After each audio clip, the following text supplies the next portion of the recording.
بسم اللہ الرحمن الرحیم۔ السلام علیکم ورحمۃ اللہ وبرکاتہ۔ مطالعہ پاکستان فار کلاس 9 چیپٹر 2 تحریک پاکستان اور پاکستان کا قیام۔ آج ہمارے پاس ٹاپک ہے، آپ کے ٹیکسٹ بک کا پیج نمبر 23 ہے، قائد اعظم کے 14 نکات۔ قائد اعظم صاحب نے 14 نکات پیش کیوں کیے؟ کیونکہ 14 نکات پیش کرنے سے پہلے نہری رپورٹ کو جاری کیا گیا تھا۔ نہری رپورٹ کو قائد اعظم محمد علی جناح نے مسترد کیا، تو اس نہری رپورٹ کے جواب میں آپ رحمۃ اللہ علیہ نے 1929 کو آپ رہنما اصول پیش کیے، جنہیں ہم قائد اعظم محمد علی جناح کے 14 نکات کہتے ہیں۔ ہم آپ کی ٹیکسٹ بک پیج 23 سے اس کو ریڈ کرتے ہیں، جس کے اندر فرسٹ جو ان کا نکات ہے وہ یہ ہے: آئندہ آئین وفاقی طرز کا ہو جس میں صوبوں کو زیادہ خود مختاری دی جائے۔ پوائنٹ 2 ہے: تمام صوبوں کو ایک ہی اصول پر داخلی خود مختاری دی جائے۔ پوائنٹ 3 ہے: صوبوں میں اقلیتوں کو مناسب نمائندگی دی جائے۔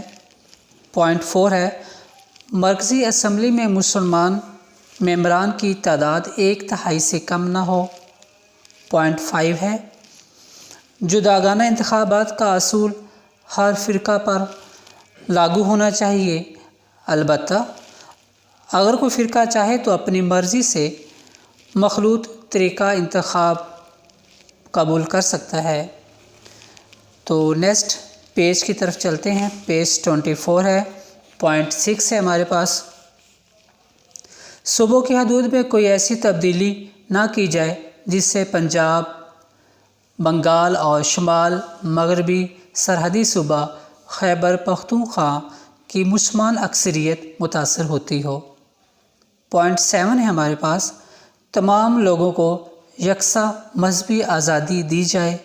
پوائنٹ 8: اگر کوئی مسودہ قانون کسی خاص فرقے سے متعلق ہو اور فرقے کے 3/4 اراکین اس مسودہ کے خلاف رائے دیں تو اسے نامنظور سمجھا جائے۔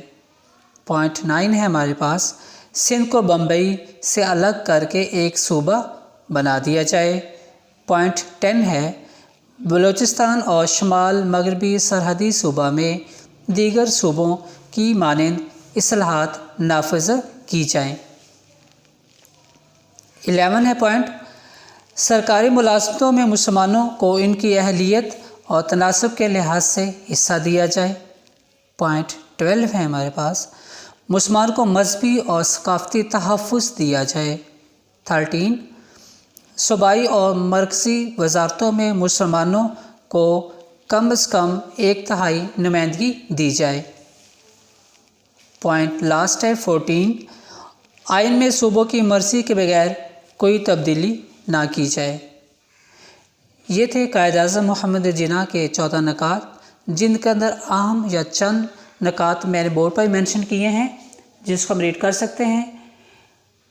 پس منظر دیکھیں تو قائد اعظم نے نہری رپورٹ کو مسترد کرتے ہوئے 1929 میں 14 نکات پیش کیے، جس میں چند ایک نکات میں نے بورڈ پر بھی واضح کیے ہیں، جس کے اندر فرسٹ ہے: آئندہ آئین وفاقی طرز کا ہو جس میں صوبوں کو زیادہ خود مختاری دی جائے۔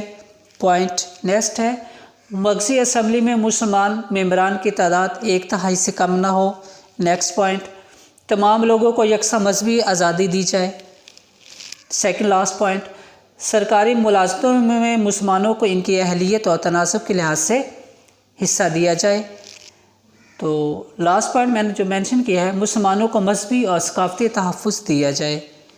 تیسرا ہم نے بورڈ اور ساتھ ہی بک سے بھی ریڈ کیا ہے، ٹیکسٹ بک پیج نمبر 24 سے، جس میں آپ نے قائد اعظم صاحب کے 14 نکات کو پڑھا ہے۔ قائد اعظم محمد علی جناح کے 14 نکات کا تجزیہ اگر کیا جائے تو یہ ہم ضرور کہیں گے کہ قائد اعظم محمد علی جناح نے نہ صرف مسلمانوں کے سیاسی حقوق کی ترجمانی کی، بلکہ ہندوستان میں دستوری اصلاحات کا بنیادی ڈھانچہ بھی مہیا کر دیا۔ تو اس طرح قائد اعظم رحمۃ اللہ علیہ نے برصغیر کے اندر رہنے والے مسلمانوں کی رہنمائی 14 نکات کے ذریعے کی۔ یہ جب بھی ہم نے 14 نکات پڑھے ہیں، آپ کے ٹیکسٹ بک کا لانگ کوشچن نمبر 2 کا آنسر بھی تھا۔ تو اس ٹاپک کو اچھے طریقے سے ریڈ کیجیے گا۔ ٹیک کیئر، اللہ حافظ، والسلام۔